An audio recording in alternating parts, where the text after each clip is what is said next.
Hello दोस्तों, स्वागत करता हूं मैं वसीम अंसारी स्वागत करता हूं अपनी यूट्यूब चैनल एरोडाइट कंपटीशन क्लासेस में। दोस्तों, जैसा कि आप जानते हैं हम यहां पर यूपीएसआई और यूपी ट्रिपल एससी पेट की प्रिपरेशन कराने के लिए आए हैं। दोस्तों, तो हम पहले सिलेबस बात कर लेते हैं कि मैं आपका जीएस मेंटर आपको जीएस में पॉलिटी और हिस्ट्री पढ़ाऊँगा। दोस्तों, तो हम पहले सिलेबस देख लेते हैं कि यूपी ट्रिपल एससी पैट का सिलेबस और यूपीएसआई का सिलेबस में कितना डिफरेंस है, उसमें क्या क्या पैटर्न है, किस तरीके से पैटर्न को फॉलो किया जाएगा। तो सबसे पहले हम यूपीएसआई के बारे में बात करते हैं और यहाँ पर यूपी ट्रिपल एससी पैट। दोस्तों, यहाँ पर अगर हम बात करते हैं जीएस पोर्शन की, तो यहाँ पर जीएस पोर्शन में आएगा आपका 40 नंबर के क्वेश्चन, जिसमें से पॉलिटी का सेक्शन रहेगा आपका 25 मार्क्स का। 25 क्वेश्चन आपके पॉलिटी के रहेंगे, जिसमें से हर एक क्वेश्चन आपका 2.5 मार्क्स का होगा। लगभग 2.5 मार्क्स का एक क्वेश्चन होगा। 25 क्वेश्चन आएंगे। बाकी अदर जो होंगे आपके हिस्ट्री से रिलेटेड होंगे, हिस्ट्री जियोग्राफी, ठीक है। इसी तरह से आपके जो बाकी के जो क्वेश्चन बनेंगे वो इससे बनेंगे। बाकी के जो सबसे इम्पोर्टेंट जो एसआई की अगर हम बात करते हैं, तो एसआई में सबसे ज़्यादा जो इम्पोर्टेंट होता है वो होता है हमारा पॉलिटी का सेक्शन। पॉलिटी में सबसे ज़्यादा 25 क्वेश्चन बनते हैं। अगर हम बात करते हैं सिर्फ हम किसकी, पैट की, तो पैट में हमारी जो पॉलिटी आती है, पॉलिटी वो आएगी आपकी 5 मार्क्स की, केवल और केवल 5 मार्क्स की। लेकिन दोस्तों, पॉलिटी एक ऐसा सब्जेक्ट होता है जिसमें अगर हम अच्छी तरीके से कवर करते हैं, एक प्रॉपर वे में पढ़ते हुए चलते हैं और प्रॉपर तरीके से नोट्स बनाते हुए चलते हैं, तो जो हमारे पास पॉलिटी में हम पूरे के पूरे मार्क्स गेन कर सकते हैं। ठीक है दोस्तों, तो इसमें सबसे पहले हमारे पास ये क्या होता है कि यूपीएसआई में अगर हम बात करते हैं तो 40 मार्क्स का जीएस रहेगा, जिसमें 40 मार्क्स में से 25 मार्क्स आपके 25 क्वेश्चन जो हैं वो आपके पॉलिटी के रहेंगे। इसी तरह से यूपी ट्रिपल एससी पेट की अगर हम बात करते हैं, तो यूपी ट्रिपल एससी में पॉलिटी ओनली 5 मार्क्स के रहेगा। लेकिन दोस्तों, इस सिर्फ 5 मार्क्स को देखते हुए आप ना चलिए, आप इस चीज़ को देखिए कि ये अगर जब हमारे पास मेंस का पेपर होगा, हम किसी भी चीज़ के किसी भी डिपार्टमेंट में जब हम यूपी ट्रिपल एससी पेट क्वालिफाई करने के बाद जब हम आगे की ओर बढ़ेंगे, मेंस का एग्ज़ाम देने के जाएंगे, जैसे कि हमारे लेखपाल,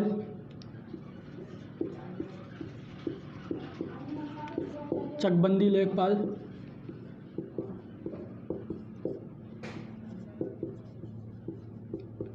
ये लोअर पीसीएस अगर हम बात करते हैं,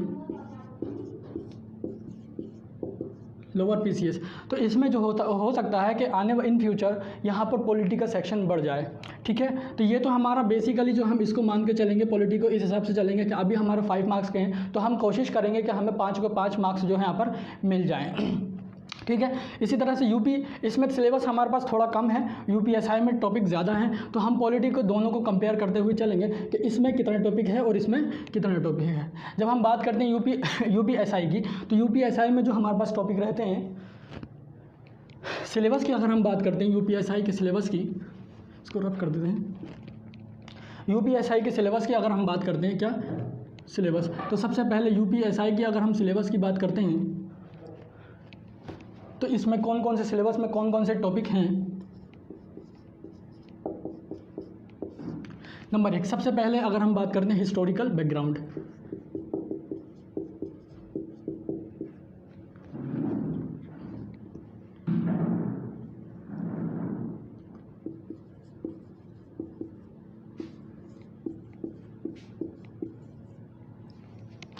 हिस्टोरिकल बैकग्राउंड दोस्तों, ये पहला चैप्टर का नाम है जो हम पॉलिटी में पढ़ने जाएंगे, कोशिश करेंगे इसी चैप्टर से स्टार्ट करते हैं। आज तो इंट्रोडक्शन क्लास है पॉलिटी की, किस तरीके से आपको पॉलिटी पढ़ना है और क्या क्या सिलेबस जो है पैट में और यूपी ट्रिपल एससी में कॉमन है, वो चीज़ें हम देखने जा रहे हैं। ठीक है, तो हिस्टोरिकल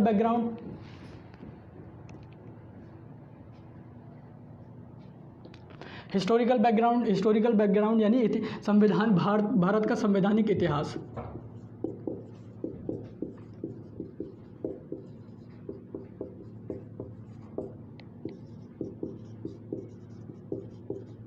भारत का संवैधानिक इतिहास। पहला चैप्टर है जिसे हम पढ़ेंगे किस तरह से हमारा कॉन्स्टिट्यूशन का निर्माण हुआ, किस तरह से कॉन्स्टिट्यूशन बनना शुरू कैसे हुआ, कैसे हिंदुस्तान में जो था अंग्रेज़ों का आगमन शुरू हुआ, कैसे हिंदुस्तान में जो थे अंग्रेज़ आए, वहाँ से हम पूरी डिटेल चर्चा करेंगे। इस एक पूरे सफ़र में अनोखा सफ़र होगा दोस्तों, ये हमारा पॉलिटी का जो सफ़र होगा ये एक इंटरेस्टिंग सफ़र होगा। और यहाँ पर जो हम पॉलिटी के जो इसके बारे में चर्चा करेंगे वो किस तरीके से हमारा संविधान, कैसे कैसे हमने संविधान के पार्ट्स किन किन देशों से लिए, किन किन देशों से हमने संविधान के कौन कौन से अंगों को उठाया है, कहाँ कहाँ संविधान हमारा लिया गया है, कैसे कैसे संविधान बना है, इन सब चीज़ों के बारे में हम डिटेल चर्चा करेंगे। दूसरा टॉपिक है दोस्तों हमारा, दूसरा है हमारा प्रियम्बल।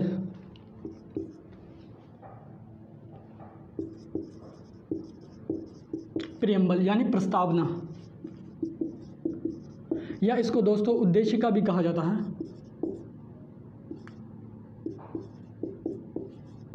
क्या कहा जाता है इसको? उद्देशिका भी कहा जाता है। दोस्तों जब हम कोई भी चीज़ पढ़ते हैं तो सबसे पहले चाहे वो कुछ भी हो, कोई भी किताब हो या कुछ हो, उस पर राइटर का पूरी डिटेल दी जाती है, उसके बारे में लिखा जाता है कि ये किताब किस सब्जेक्ट से रिलेटेड है या किस चीज़ से रिलेटेड है। तो उसी तरह से दोस्तों हम जब हमारा संविधान लिखा गया तो इसमें एक इस तरह की कमी महसूस हो रही थी कि ये संविधान जो है किस चीज़ के बारे में बताता है, किस चीज़ की डिटेल इसमें लिखी गई है।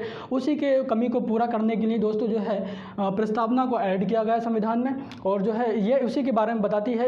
यानी इस तरह से ये एक समरी है, ये एक छोटा सा चैप्टर है जिसमें क्या होता है कि पूरे संविधान की एक कंस्ट्रक्शन को डिफाइन किया गया कि संविधान आखिर हमारा कहना क्या चाहता है, उसके अंदर क्या क्या है, क्या क्या पार्ट्स हैं उसमें, और किस तरीके से उसका निर्माण किया गया है। ठीक है, इसी तरह से तीसरे नंबर का चैप्टर जो है वो है हमारा making the constitution, making of the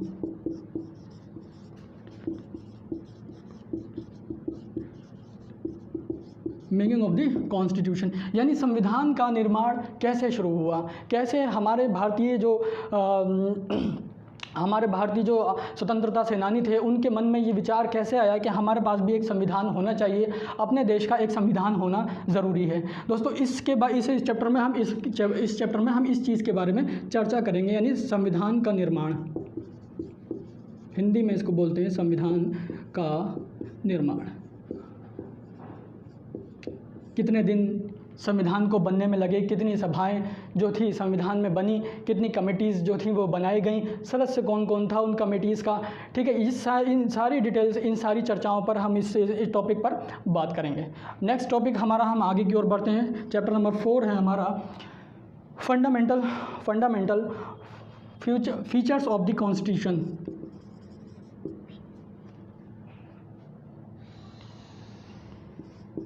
features of the constitution, feature of the constitution, यानी दोस्तों इस चैप्टर में हम ये बात करेंगे कि हमारा जो कॉन्स्टिट्यूशन है, जो संविधान है, वो किस तरीके का है, उसकी नेचर क्या है, क्या क्या उसमें विशेषताएं रखी गई हैं, किस तरीके से जो है जो संविधान है वो हमारा है, यानी फ्लेक्सिबल है, रिजिड है, या उसमें और भी अदर प्रॉपर्टीज़ हैं, वो उसके बारे में हम constitution of the features of the constitution में बात करेंगे, यानी विशेषताएँ, संविधान की विशेषताएँ।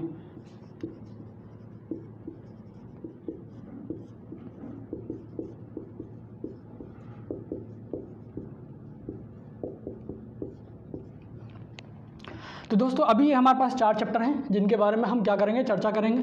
हिस्टोरिकल बैकग्राउंड के, यानी भारत के संवैधानिक इतिहास क्या रहा, कैसे हमारा संविधान जो था वो बना, कैसे आइडिया आया हमारे माइंड में या हम हिंदुस्तानियों के माइंड में कि किस तरह से हमें जो एक संविधान बनाना चाहिए। ठीक है, दूसरा प्रियम्बल यानी प्रस्तावना, या इसको उद्देशिका भी कहते हैं। ये हमारा एक ओवरव्यू होता है, जैसे कि हम कहते हैं संविधान में किसी भी चीज़ में जो है उसका एक समरी, हम छोटा सा कह सकते हैं, कंक्लूजन भी कह सकते हैं दोस्तों कि इसका क्या कंक्लूजन निकाला गया, तो उसको उद्देशिका या प्रस्तावना हम कह सकते हैं। तीसरा है हमारा मेकिंग ऑफ द कॉन्स्टिट्यूशन, यानी संविधान का निर्माण किस तरीके से हुआ, इसके बारे में भी हम जो है देख सकते हैं। ठीक है, एंड लास्ट 4 हमारा फीचर ऑफ द कॉन्स्टिट्यूशन, इसमें क्या संविधान का जो विशेषताएँ हैं वो कैसी है, संविधान आखिर किस प्रकृति का है, किस नेचर का है, इसके बारे में हम आगे की ओर चर्चा करेंगे। दोस्तों 4 चैप्टर हैं ये हमारे अभी, जो कि यूपीएसआई में आने वाले हैं, यूपीएसआई के लिए बहुत इंपॉर्टेंट है। और दोस्तों ये सिर्फ ना कि यूपीएसआई में, बल्कि आप किसी भी कंपटीशन की अगर तैयारी कर रहे हैं, जैसे एसएससी सीजीएल या फिर एसएससी सीएचएसएल, एसएससी या किसी भी अदर स्टेट की, तो बिना पॉलिटी के आपकी तैयारी अधूरी है, बिना पॉलिटी के आपकी प्रिपरेशन अधूरी है। क्योंकि अगर मान के चलिए जीएस का कहीं पोर्शन आ रहा है तो वहाँ पर 4 से 5 क्वेश्चन तो पॉलिटी के रहते ही रहते हैं। और दोस्तों पॉलिटी इतना ईजी सब्जेक्ट होता है, इतना ईजी टॉपिक है, या हम इसी को कहें कि इतना ईजी सब्जेक्ट है कि इसको पढ़ने में एक अलग ही मज़ा आता है। दोस्तों इसमें क्या है, हमें संविधान के बारे में पता चलता है कि हमारे राइट्स क्या हैं। जैसे इसमें एक चैप्टर है हमारा फंडामेंटल राइट्स के नाम से, चैप्टर नंबर 5 फंडामेंटल राइट्स।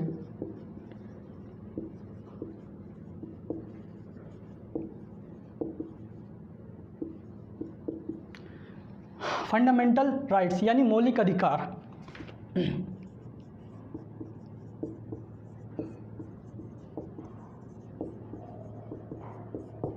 मौलिक अधिकार, दोस्तों ये चैप्टर हमारा इतना इंपॉर्टेंट चैप्टर है जो कि ख़ास करके हमें दिया गया है। हिंदुस्तान मौलिक अधिकारों का चैप्टर जो है वो ख़ास हमें यानी एक नागरिकों के लिए होता है कि नागरिक जो सिटीज़न होते हैं, वो किसी भी देश में रहने वाले, वो ये जान सकते हैं कि वो किस तरह से जो है उनके अधिकार क्या हैं। कोई भी उनके ऊपर जुल्म करता है तो उनको क्या करना चाहिए, ठीक है। इस तरह से जो भी आने वाले जो भी हमारे पास जो है ये नागरिकों के राइट्स कहलाते हैं, हमारे फंडामेंटल राइट्स यानी मौलिक अधिकार। दोस्तों इस तरह से ये 5 टॉपिक जो हैं हमारे पास हैं, जो हम यूपीएसआई में तो ख़ास कर ये रखा गया है।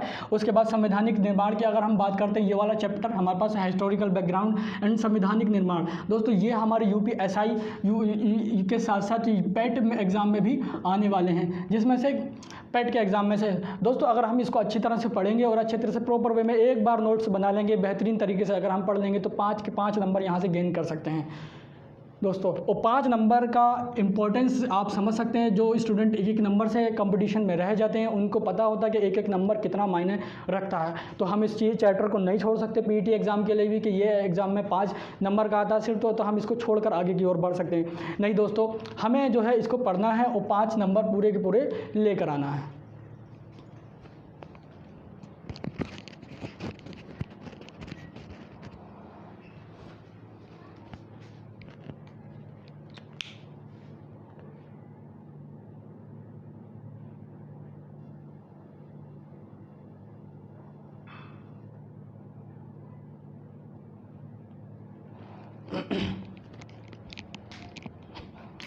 ठीक है दोस्तों, तो अब हम बात करते हैं, आगे की ओर बढ़ते हैं और देखते हैं कि क्या क्या और टॉपिक अभी हमारे पास हैं जो कब हम देख सकते हैं। तो ये 5 चैप्टर हैं, इनको रफ कर देते हैं।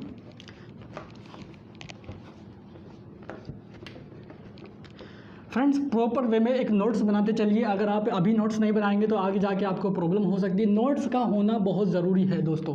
अगर आपके पास प्रॉपर नोट्स नहीं है, आप एग्ज़ाम टाइम पे रिवीजन नहीं कर पाएंगे, और बिना रिवीजन के, बिना प्रैक्टिस के सिलेक्शन लगभग इम्पॉसिबल है। लगभग क्या, इम्पॉसिबल ही है, इम्पॉसिबल नहीं बल्कि नामुमकिन कहा जाए दोस्तों। अगर आपके पास हैंड रिटन अपने खुद की राइटिंग में लिखे हुए नोट्स नहीं हैं तो आप कंपटीशन को, आज के टाइम में कंपटीशन को कवर करना, या वन लाइनर वे में आप सोचते हैं कि अगर हम पॉलिटी को या किसी भी सब्जेक्ट की अगर हम बात करते हैं जो कि हमारा जीएस पोर्शन से आता है, अगर हम उसमें प्रॉपर वे में नोट्स नहीं बनाते तो हम एग्ज़ाम में पिछड़ जाएंगे दोस्तों। आज आपको पता है कि मेरिट कितनी हाई जाती है, चाहे हम ग्रुप सी की बात करते हैं जो पैट की वैकेंसी आने वाली हो, चाहे हम बात करें यूपीएसआई की, चाहे हम एसएससी की बात करते हैं। अगर आप प्रॉपर वे में इन तीन चीज़ों को, किसी भी कंपटीशन को क्वालिफाई करने के लिए दोस्तों हमारे पास 2-3 चीज़ों का होना बहुत ज़रूरी है। पहले हमारे पास अपने खुद के हैंड रिटन नोट्स होना चाहिए। दूसरी बात ये होता है कि दोस्तों अगर हमारे पास उसकी प्रैक्टिस सेट होना चाहिए। और तीसरा होता है हमारा रिवीजन हमारा proper continue, time to time continue revision होता रहना चाहिए। उससे अगर रिवीजन होता रहेगा तो आपकी जो है माइंड में प्रॉपर चलता रहेगा। उसके बाद हम ऑब्जेक्टिव सेशन की ओर भी बढ़ सकते हैं। पहले हमारा एम रहेगा कि हम किसी तरह से जो ये सिलेबस है उसको कवर किया जाए। तो दोस्तों हम 4 चैप्टर की ओर बढ़ गए थे, 5 चैप्टर हमने देख लिए हैं। अभी हम 6th चैप्टर देखने की ओर जा रहे हैं। 6th चैप्टर में हमारा आता है सिटीजनशिप,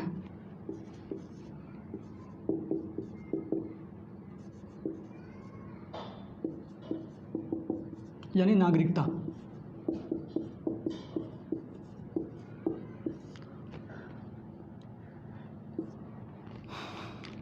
दोस्तों इस चैप्टर में हम क्या पढ़ेंगे? हम पढ़ेंगे कि कोई भी जो संविधान होता है वो उसमें रहने वाले जो देश होते, जो संविधान के अंडर में जो देश आता है, या जो देश जिस देश को संविधान के हिसाब से चलाया जा रहा है, उस देश में रहने वाले लोगों के लिए एक नागरिकता का इंतज़ाम किया गया है। जैसे कि हमारे कॉन्स्टिट्यूशन में है कि अलग अलग डिफरेंट टाइप्स के जो हैं रूल्स दिए गए हैं कि कौन जो है वो नागरिक हो सकता है, कौन नागरिक नहीं हो सकता। जन्म के आधार पर भी यहाँ पर नागरिकता की बात की गई है, ठीक है। और उसके बाद आपको पाकिस्तान से जो लोग आए उनकी नागरिकता की, जब 1947 में है हिंदुस्तान और पाकिस्तान का बंटवारा हुआ, तब उसके बाद भी यहाँ पर हिंदुस्तान जो है सिटीज़नशिप की बात की गई, जो लोग पाकिस्तान से आए और जो लोग पाकिस्तान से गए, ठीक है। यहाँ पर जो है इसमें डिटेल चर्चा हम आगे की ओर करेंगे। ये तो ओवरव्यू है दोस्तों, मैं पहले बता रहा हूँ आपको, आज हम सिर्फ ओवरव्यू ले रहे हैं, एक इंट्रोडक्शन क्लास ले रहे हैं, ठीक है, ताकि आपको पता चल सके कि पॉलिटी में आखिर हमको पढ़ना क्या है, ठीक है। इसी तरह से 7वें नंबर का चैप्टर जो आता है वो हमारा आता है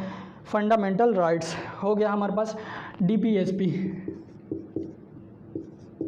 यानी इसको बोलते हैं, इसको शॉर्ट फॉर्म में ज़्यादातर DPSP ही बोला जाता है, डायरेक्टिव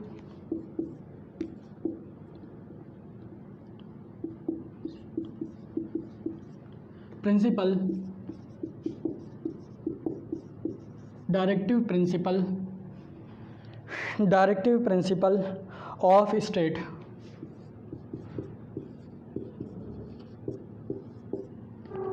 यानी इसको हिंदी में बोला जाता है दोस्तों नीति निर्देशक तत्व।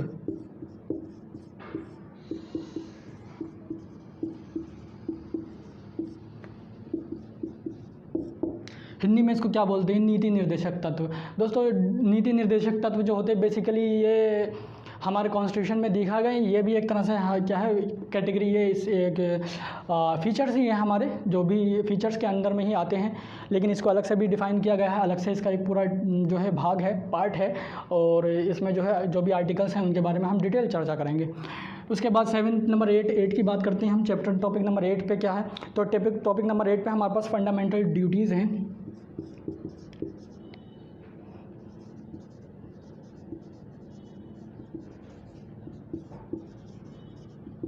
फंडामेंटल ड्यूटी यानी मौलिक कर्तव्य।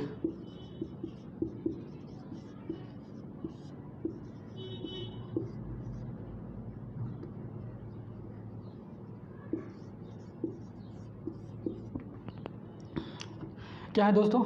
मौलिक कर्तव्य यानी फंडामेंटल ड्यूटीज। ये दोस्तों इसमें हम इस चीज़ को डिफ़ाइन करते हैं, या हम इस चीज़ के बारे में पढ़ते हैं मौलिक कर्तव्यों के बारे में कि क्या एक नागरिक के अधिकार होना चाहिए एक देश के प्रति, यानी वो देश का सम्मान करे, नेशनल फ्लैग का सम्मान करें, जो भी राष्ट्रीय चिन्ह है या राष्ट्रीय हमारे पास सिंबल्स हैं उनको हम बोल सकते हैं, ठीक है, या फिर जो भी हमारे पास जो है राष्ट्रीय पद हैं हम कह सकते हैं, जैसे राष्ट्रपति का पद है, प्रधानमंत्री का पद है, तो उन सब चीज़ों के बारे के प्रति हमारा क्या कर्तव्य होना चाहिए और उनका हमें सम्मान किस तरीके से करना चाहिए, क्या क्या रूल्स, उसके बारे में हम इसमें डिटेल चर्चा करने जाएंगे।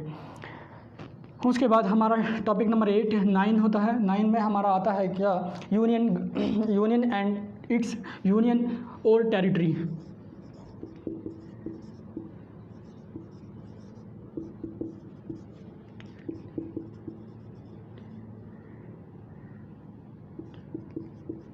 यानी केंद्र और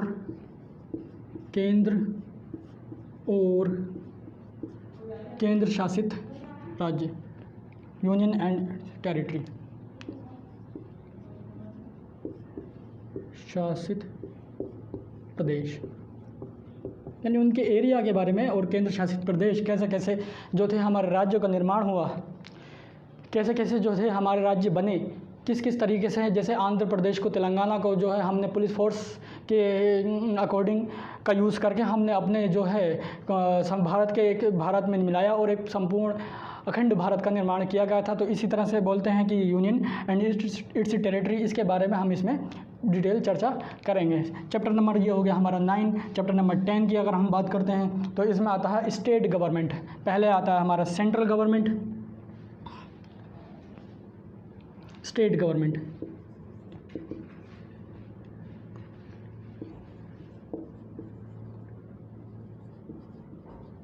स्टेट गवर्नमेंट यानी जो भी स्टेट, दोस्तों यहाँ पर स्टेट से रिलेटेड राज्य सरकार नहीं है, ये बात पहले आप अपने जहन में बिठा लीजिएगा। यहाँ पर जब हम पॉलिटी का जिक्र करेंगे, अभी जब हम आगे की ओर बढ़ेंगे और ये हम देख लेंगे कि इस तरह से जो है हमारा सिलेबस है, तब हम यहाँ पर टॉपिक स्टार्ट करेंगे। यहाँ पर वर्ड्स को समझना बहुत ज़रूरी है दोस्तों, क्योंकि पॉलिटी में जो खेल है पूरा वो वर्ड्स का है। अगर आप वर्ड्स को नहीं समझते हैं, स्टेट में और दूसरे स्टेट में, यानी जो हम बात कर रहे हैं जो संविधान में स्टेट के बारे में कहा गया है कि एक स्टेट एक्चुअल में कैसा होना चाहिए, तो उसके बारे में अगर आप नहीं जानेंगे तो यहाँ पर पॉलिटी को पढ़ने में काफ़ी परेशानियों का सामना आपको करना पड़ सकता है। तो मेरी कोशिश रहेगी कि हर एक टर्मिनोलॉजी को आपको डिफाइन करूं, यहाँ पर एक्सप्लेन करूं किसी तरीके से, ताकि आपको आने वाले इन फ्यूचर किसी भी तरह की जब आप कंपटीशन में बैठो, किसी भी एग्ज़ाम देने जाओ, तो आपको किसी भी तरह की कोई दिक्कत या परेशानी का सामना ना करना पड़े। दोस्तों तो ये 4 हमारे पास अभी पहले देख चुके थे हम, 4 और 4 5 अभी हम 5 पहले देख चुके, 5 ये टोटल अभी 10 चैप्टर हो गए हैं, जिसमें एक लास्ट चैप्टर और रह गया, ये भी इसी को नोट कर लेते हैं दोस्तों। यहाँ पर 11वां चैप्टर, 11वें चैप्टर की अगर हम बात करते हैं तो ये होता है हमारा ज्यूडिशरी,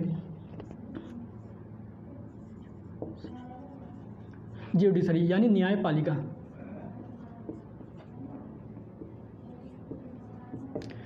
न्यायपालिका का मीन्स फ्रेंड्स नॉर्मली आप लोग जानते ही हैं, जैसा कि न्याय का काम करना है इसका, लेकिन न्यायपालिका काम सिर्फ पहले जब हमारा संविधान का निर्माण हो रहा था तो उस टाइम जब हम देख रहे थे, अब हम देखेंगे भी आगे की ओर कि किस तरीके से संविधान में जब निर्माण किया जा रहा था, तो उस टाइम जो था कि जुडिशरी और कार्यपालिका एक दो अलग अलग चीज़ थी। ये दोनों को अलग अलग तरीके से डिफ़ाइन किया गया था, अलग अलग तरीके से जो है इनको रखा गया था। तो न्यायपालिका नॉर्मली हम यूज़ करते हैं किसके लिए, न्याय के लिए। आप जानते हैं इसमें सुप्रीम कोर्ट, हाई कोर्ट, ठीक है, और डिस्ट्रिक्ट न्याय जो भी आते हैं वो सब इसके अंतर्गत आते हैं, इसके अंतर्गत हम पढ़ेंगे। तो इस तरीके से हमारा ये पूरा सिलेबस जो है हम यहाँ पर जो है यूपीएसआई का देख चुके हैं, और इसमें से ही हमारा जो है यूपी को भी डिफ़ाइन, यूपी पेट का सिलेबस भी हमारा इसी में ही कवर हो जाएगा। दोस्तों अगर आप इतना पॉलिटी अगर आप पढ़ लेते हैं तो आई थिंक मुझे नहीं लगता आपको कहीं और से पॉलिटी पढ़ने की ज़रूरत रहेगी। ग्रुप सी के लेवल की बात कर रहा हूँ मैं, या यूपीएसआई और या पेट के लिए। हाँ, अगर आप पीसीएस वगैरह में जाते हैं या एसआई यूपी या फिर हमारा आईएएस वगैरह की प्रिपरेशन करने के लिए, तो दोस्तों हो सकता है वहाँ पर आपको और हायर लेवल पर पढ़ना पड़े। लेकिन फ़िलहाल ग्रुप सी और यूपीएसआई के लिए हम इतना सिलेबस अगर हम कवर कर पाते हैं तो हमारे वहाँ पर 25 क्वेश्चन यूपीएसआई में आराम से कवर हो जाएंगे, और दूसरा 5 क्वेश्चन हमारे जो पेट के लिए हैं वो ईजिली कवर हो जाएंगे। दोस्तों पहला हमारा फोकस रहेगा इन चैप्टर की ओर। अब हम बात करते हैं दोस्तों संविधान के बारे में कि संविधान आखिर है क्या। ये रफ कर देते हैं।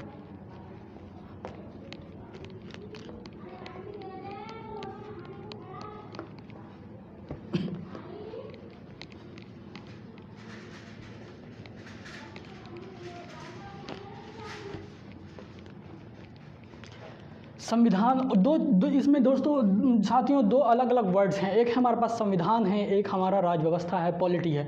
कॉन्स्टिट्यूशन वर्ड्स अलग होता है और पॉलिटी जो है वो वर्ड्स अलग है। नॉर्मली स्टूडेंट्स को यही पता नहीं होता कि कॉन्स्टिट्यूशन में और पॉलिटी में क्या क्या डिफरेंस होता है। हम बात करते हैं यहाँ पर, पहले बेसिकली मैं आपको बहुत बेसिक से उठा के लेकर चलूँगा, और आप अगर एक बार ये लेक्चर को देख लेंगे अच्छी तरह से तो आई थिंक आपका एग्ज़ाम जो है बहुत अच्छे से क्लियर हो जाएगा, और आपके कॉन्सेप्ट भी नॉर्मली यहीं पर बन जाएंगे। क्योंकि ज़रूरी ये होता है कि हम कॉन्सेप्टों का निर्माण करें, अपने कॉन्सेप्ट बिल्डअप करें। अगर हम कॉन्सेप्ट बिल्डअप कर पाते हैं तो किसी भी सब्जेक्ट को पढ़ने के लिए हमें बहुत ईजी हो जाएगा, ईजी वे में।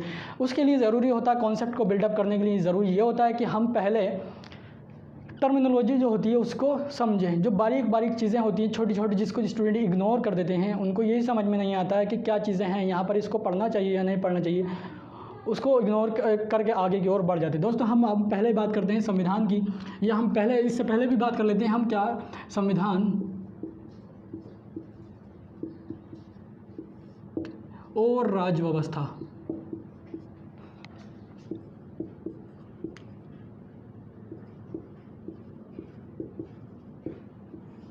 संविधान और राज्य व्यवस्था, इसको इंग्लिश में बोलते हैं कॉन्स्टिट्यूशन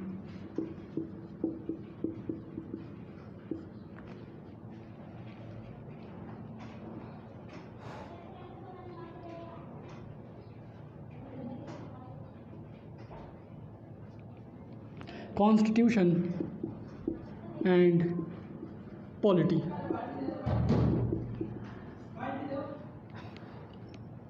देखिए दोस्तों, ये जो है वर्ड संविधान और ये पॉलिटी, राज व्यवस्था। संविधान क्या होता है? संविधान पहले समझ लेना हमारे लिए बहुत ज़रूरी है।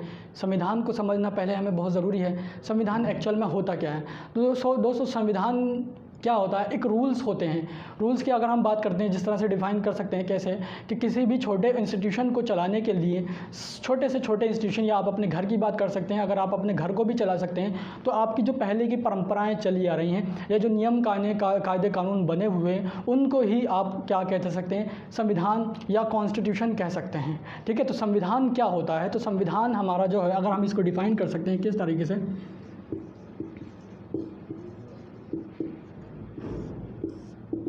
संविधान को किस तरीके से डिफ़ाइन कर सकते हैं, तो संविधान को हम डिफ़ाइन कर सकते हैं इस तरीके, जैसे हम छोटे लेवल पे आते हैं, घर की बात करते हैं, तो घर को चलाने के लिए जो कायदे कानून होते हैं उसी को हम घर का संविधान कह सकते हैं, संविधान कह सकते हैं। लेकिन अगर हम बड़े लेवल पे बात करते हैं, जैसे कि अगर हम बात करते हैं किसी एक देश को चलाने के लिए, राज्य या स्टेट को चलाने के लिए, तो स्टेट को जब हम चलाने की बात करते हैं तो वहाँ पर हमारे जो है जो कायदे कानून बनाए गए हैं, जो परंपराएँ पहले से चली आ रही हैं, उन परंपराओं का एक संकलन, यानी उनको इकट्ठा करके एक जगह पर रखना और उस हिसाब से ही हमारे देश को प्रॉपर वे में एक चलाना मतलब इसका मतलब ये नहीं है कि आपको चलाना इस तरीके से, उस पर उसका डेवलपमेंट करना, लोगों को विकास की ओर लेकर जाना, इन सब चीज़ों के बारे में हम देखते हैं, तो वो सब संविधान में आता है। तो संविधान की डेफिनेशन हम क्या लिख सकते हैं, संविधान क्या होता है, नियम कानूनों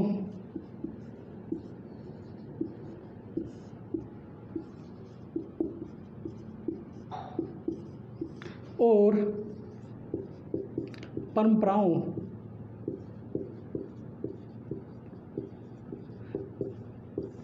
दोस्तों, ये परंपराएं जो हैं आप इनको भी कॉन्स्टिट्यूशन में शामिल कर सकते हैं, क्योंकि ज़रूरी है, क्योंकि अगर हम परंपराओं के बेस पर ही हम देखेंगे कि हमारे पास जो संविधान होते हैं, जब हम क्लासिफिकेशन देखेंगे कि संविधान का, कि संविधान किस तरीके से किस तरीके के होते हैं, तो वहाँ पर हम देखेंगे कि एक हमारे पास हिंदुस्तान में संविधान होता है जो कि रिटन होता है, यानी लिखित होता है। इसी तरह से अगर हम दूसरे वे में बात करते हैं ब्रिटेन के संविधान की, तो वहाँ का जो संविधान है वो अलिखित संविधान है। तो दोस्तों इसका मतलब क्या, वहाँ पर लिखा नहीं गया संविधान?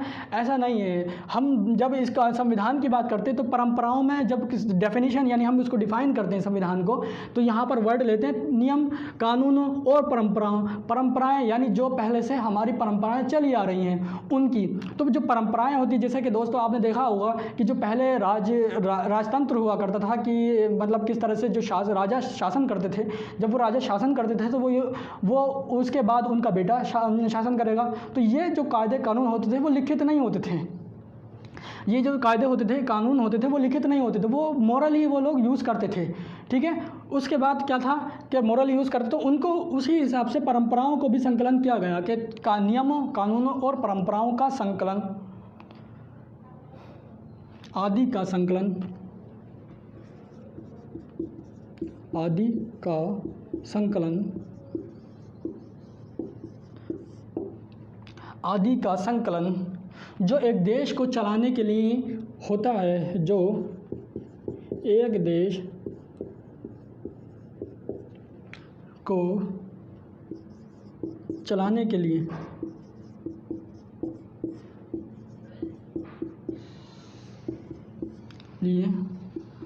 होता है, संविधान कहलाता है।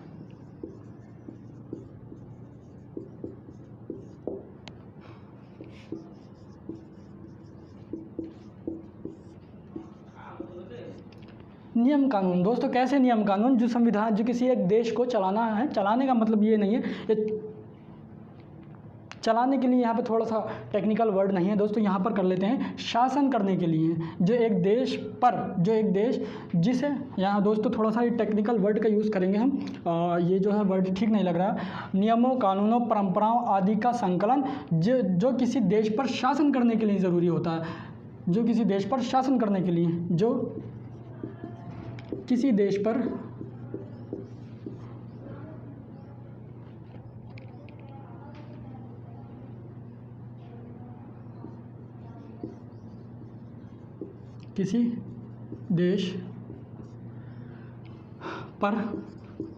शासन के लिए होते हैं, यह ज़रूरी होता है, संविधान कहलाता है। दोस्तों बेसिकली डेफिनेशन हम संविधान को इस तरीके से डिफाइन दोस्तों संविधान है भी क्या? एक्चुअल में आप अपना दिमाग लगाएंगे तो क्या होगा, आपको भी समझ में आएगा कि संविधान क्या है। बेसिकली एक रूल्स हैं, रूल्स होते हैं जिनको हम संविधान, जिनको हमें किसी एक, चाहे वो हम नीचे लेवल की बात करते हैं, जैसे कि हमारे पास किसी घर को या फिर किसी इंस्टीट्यूशन को या फिर किसी ऑर्गेनाइजेशन को या किसी संस्थान को अगर हम चलाने की बात करते हैं तो उसके भी कुछ नियम कानून होते हैं, परंपराएं होती हैं जो कि पहले से चले आ रही होती हैं। तो इसी तरह से जब हमारे देश, जो हमारा देश होता है, कानून है, जब हम देश की बात करते हैं तो उसमें भी हमारे पास नियम होते हैं, परंपराएं होती हैं और जो कि पहले से चली आ रही होती हैं। अगर हम उनको ही अपने एक जो है कलेक्शन कर देते हैं और इकट्ठा कर लेते हैं और उसी के अकॉर्डिंग हम अपने देश को चलाते जाते हैं, यानी उन पर शासन करते रहते हैं, उसका शासन करते रहते हैं, तो वो हमारा कहलाता है संविधान। दोस्तों शासन करने का मतलब यहाँ पर क्या होता है, बेसिकली हर वर्ड्स को हम समझते हुए चलेंगे, कोई भी ऐसा वर्ड्स या टर्म नहीं होगा जो आपको समझ में नहीं आएगा। अगर अब हम बात करते हैं शासन की, तो शासन क्या होता है? तो शासन दोस्तों किसी देश को चलाने का मतलब यहाँ पर ये नहीं है कि उसको कहीं और लेकर जाना है। दोस्तों शासन चलाने का मतलब या शासन करने का मतलब ये होता है कि वो प्रॉपर वे में उसका कोई एक लीडर हो जो वो अपने देश पर का नेतृत्व करे कि उसके इंटरनेशनल जो इंटरनेशनल मैटर होते हैं उनको कैसे हैंडल करना है, जो पब्लिक है, जनसंख्या है, जो या हमारे पास पॉपुलेशन है, उसकी किस तरीके से जो है हैंडल करना है और किस तरीके से जो है उसको तैयार करना है ताकि वो विकास की ओर, आगे की ओर बढ़ सकें। ठीक है, तो शासन का मतलब यहाँ पर दोस्त साथियों ये होता है कि शासन को उसका किसी एक लीडर के नेतृत्व में जो है वो आगे की ओर हमारा देश बढ़ता रहे, विकासशील होता रहे, विकास करता रहे, टेक्नोलॉजी जो है देश में आती रहे, अलग अलग तरीके से हम जो है इसको डिफ़ाइन कर सकते हैं। ठीक है, तो शासन करने का मतलब ये होता है। तो संविधान हमारा कानून और परंपराओं का आदि का एक संकलन होता है जो किसी देश पर शासन करने के लिए ज़रूरी होता है, संविधान कहलाता है। तो ये डेफिनेशन आप अगर नोट करना चाहें तो नोट कर सकते हैं। मैं यहाँ से हट जाता हूँ थोड़ी देर के लिए। ठीक है, अब देखिए ये तो हो गई संविधान की बात। संविधान हमारा क्या होता है कि रूल्स और कानून होते हैं जो हमने बात कर ली। अब बात आती है राज्य व्यवस्था क्या होती है, यानी पॉलिटी क्या होती है। दोस्तों बेसिक अगर हम पॉलिटी की बात करते हैं, राज्य व्यवस्था दो वर्ड से मिलकर बना हुआ है, एक राज्य और एक व्यवस्था। तो पहले हम यहाँ पर राज्य की बात करेंगे और उसके बाद व्यवस्था की बात करेंगे कि एक्चुअल में राज्य क्या होता है। पहले आप लोगों को ये भी जानना ज़रूरी है कि एक्चुअल में राज्य होता क्या है। संविधान के दायरे में आकर हम कैसे राज्य को डिफाइन कर सकते हैं। तो मैं इसको रफ कर देता हूँ।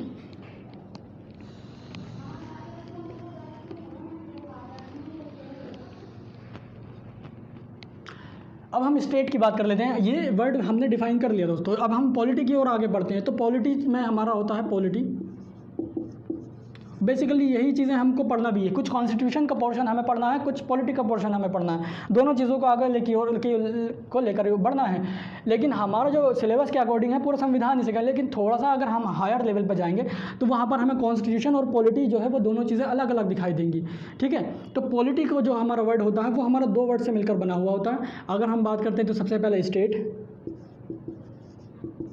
और दूसरा होता है हमारा सिस्टम। यानी स्टेट क्या होता है हमारे पास राज्य, और दूसरा क्या है स्टेट सिस्टम यानी व्यवस्था। इस वर्ड से ही आपको दोस्तों पता चल रहा होगा कि पॉलिटी यानी राज्य व्यवस्था, राज्य को चलाने की व्यवस्था, किस तरीके से राज्य को चलाया जाए उसको ही बोलते हैं राज्य व्यवस्था यानी स्टेट, यानी हम पॉलिटी बोलेंगे। अब यहाँ पर स्टेट को डिफाइन करना बहुत ज़रूरी होता है। पहले हम स्टेट की बात करेंगे कि क्या एक्चुअल में स्टेट होना चाहिए।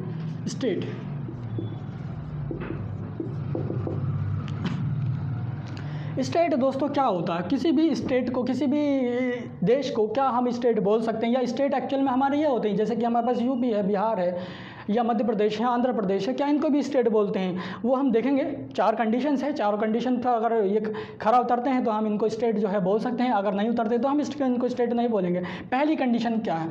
नंबर 1 सॉवरन, यानी संपन्न होना चाहिए देश। स्टेट कैसा होना चाहिए? संपन्न होना चाहिए। कैसा? संपन्न होना चाहिए। यहाँ पर थोड़ा सा मुझे लग रहा है कट रहा होगा। संपन्न यानी ये इसकी संपन्न दोस्तों क्या मतलब है? हम डेवलपमेंट, हम जो है हमारा विकास कंटिन्यू होता रहना चाहिए।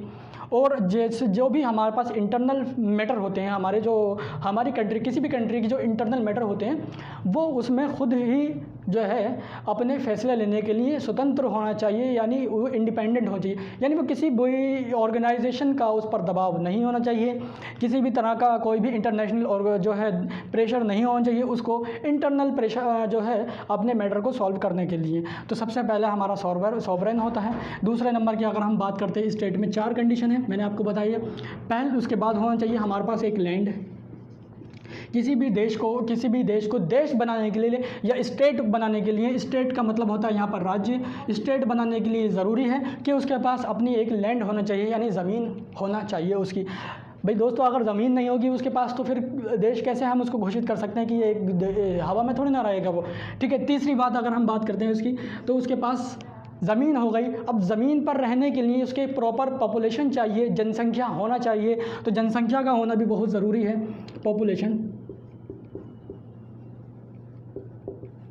पॉपुलेशन यानी जनसंख्या। हम बात कर रहे हैं पॉपुलेशन की यानी जनसंख्या। तो भाई अगर दोस्तों उसके पास ज़मीन है, वो अपने आप में ये कि वहाँ पर कोई बंदा ही नहीं है, अपने आप में ही है, और वो कहे कि मैं ही ये देश है, तो देश कैसे बनेगा? ज़मीन है, पॉपुलेशन भी होना चाहिए, तीनों कंडीशन कंपलसरी हैं। और लास्ट में 4 कंडीशन जो आती है वो हमारे लिए सबसे ज़्यादा ज़रूरी है, गवर्नमेंट होना चाहिए वहाँ पर।